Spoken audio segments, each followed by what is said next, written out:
got to, when you swing the golf club, you've got to maintain a wider arc. So you want to hit balls with both arms fully extended. Lock the elbows and hit some balls with your arms locked. Yeah. Yep. You got to practice hitting like 50-yard shots with both arms fully extended. Now here you do a nice job of extending, but see how you break down there? And that was your good swing. But see right here your arm is straight, right? But watch, as you get further back, what happens? That's where you're having trouble. And there it's bent. Right there at impact it's bent. So I want to maintain a wider backswing. Now let me just show you what I'm... Now obviously you're not a tour player, so this is what I'm talking about. We want to see major width. Watch this.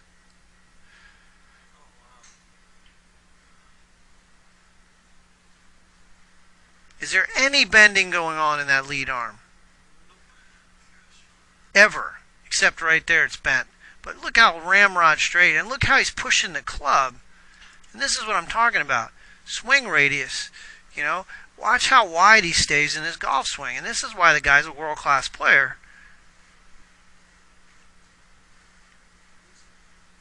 You don't even know who he is, but there's so many world-class players. His name is Andrew Levay. He's from France, and he played in the PGA. He was, yeah. But that's what I'm talking about. And he doesn't look like it, you know. His fitness is very high. He eats a lot of French food, looking at him, you know. But that doesn't mean he's not athletic. I mean, he's got tremendous flexibility in his shoulders, tremendous flexibility. And look at this shoulder turn. I mean, this is crazy. I can't turn my...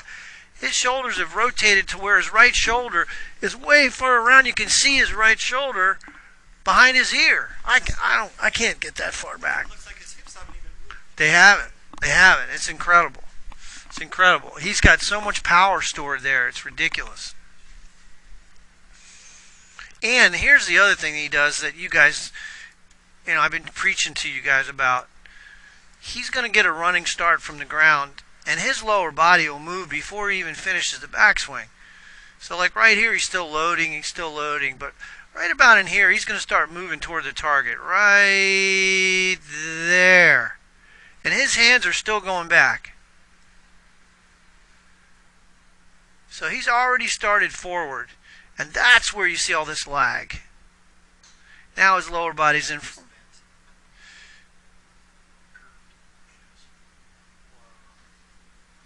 Look at his right wrist and how much angle he's got saved up there. And look how wide he is. Look at his right arm and his left arm. They're still pretty straight. Did he do that on purpose? No, there's no conscious effort to do that. That's created from separation. That's why you got K-Motion and K-Coach. That's what you should be. Look at this. Look at the separation here. His lower half's already moving forward. Right there. Now his hips have already started. Now look at the separation between his pelvis and his upper body. His hips are already open to the target, and his shoulders are still turned 70 degrees. Right, right. Tiger Woods does it over here too. I'll show it to you. But Kevin, all you got to do is work on width.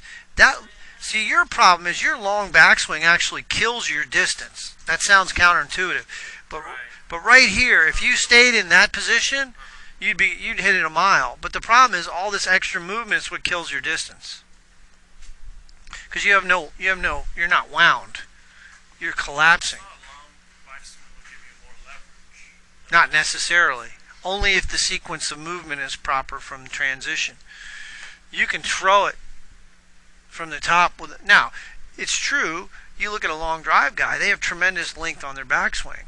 But look at J.B. Holmes. His golf swing's right here, and he's one of the longest hitters in the world because he sinks into the ground. He pushes about 2.5 times his body weight. He's about 220 pounds. He pushes about 600 pounds of force into the ground when he transitions, and it's a quick transition. It's like I was trying to show this lady, my hips are lightning quick. I can move them fast, 400, well, it used to be 600 degrees per second. And now it's not because I don't have the speed because you're old, but it's still 450 degrees per second, 500. Most people are doing this, and I'm doing that. There's a big difference.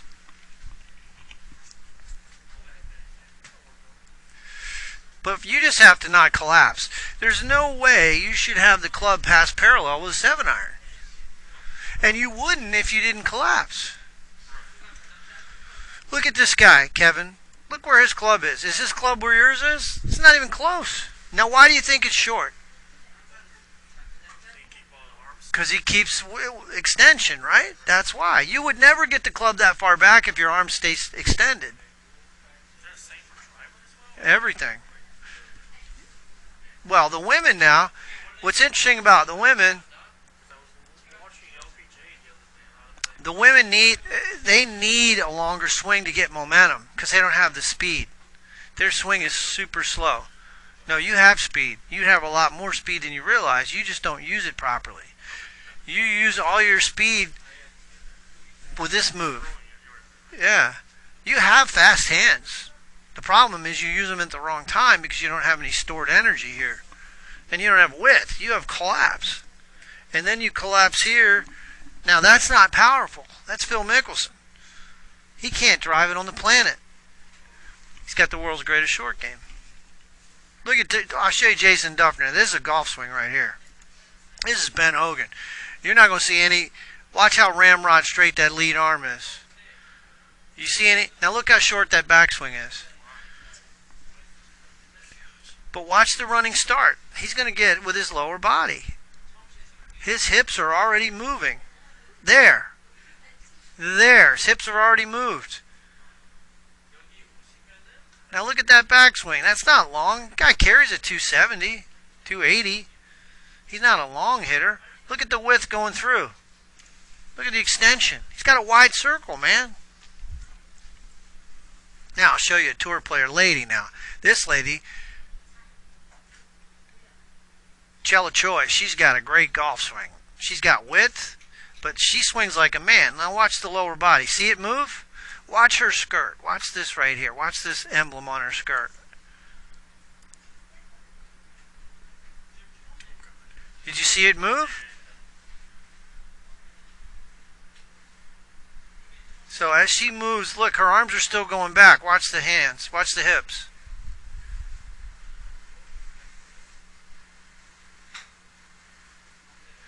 You don't see a long backswing there. Watch all this stored energy she's got. You don't see any breakdown in the lead arm. You don't see any breakdown in the lead arm. You don't see any breakdown in the lead arm. You don't see any breakdown in the lead arm. Now, is her left wrist scooping it a bit? Yeah. She wasn't as straight as Duffner. No, she doesn't have supination of her lead wrist. She doesn't have that flexion going on there as much as she's actually, that's actually really good. She sweeps the ball. But look at the lead arm and look at the running start right there. And she's one of the best players on LPGA ball striker. She's got a great swing.